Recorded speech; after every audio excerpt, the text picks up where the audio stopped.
Hello, আসসালামু আলাইকুম। শখের খামার ফরিদপুর ইউটিউব চ্যানেল এবং ফেসবুক পেজ থেকে ছোট্ট একটা শর্ট ভিডিও নিয়ে চলে আসলাম।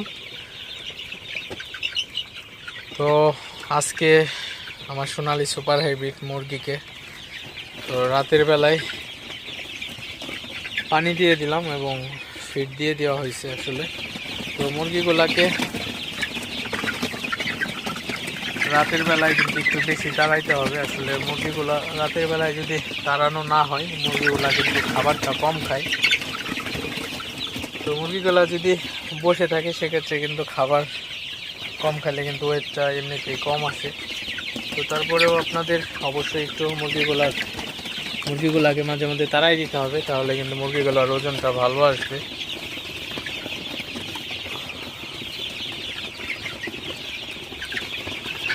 তো আপনারা দেখতে পাচ্ছেন আমার সোনালী সুপার হাইব্রিড মুরগিগুলো মাশাআল্লাহ কিন্তু খুবই ভালো আছে, সুস্থ আছে।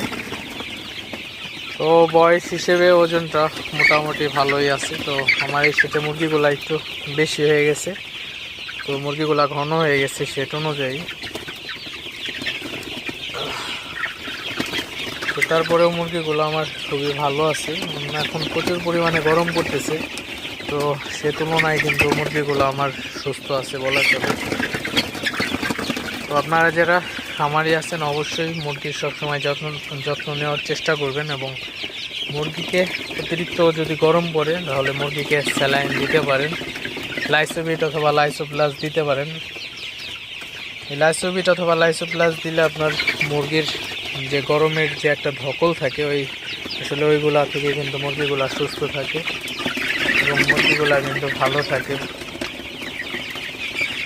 এবং মুরগিকে মাঝে মধ্যে কিন্তু লাইসোবিট দেওয়া আপনার দরকার, কারণ লাইসোবিট মাঝে মধ্যে দিলে মুরগিগুলা কিন্তু আপনার অনেকাংশে সুস্থ থাকে আসলে বলা চলে। তো আপনারা যারা খামারি আছেন অবশ্যই মুরগিগুলাকে বেশি বেশি যত্ন নেওয়ার চেষ্টা করবেন, কারণ এখন সময়টা কিন্তু খুবই খারাপ আসলে।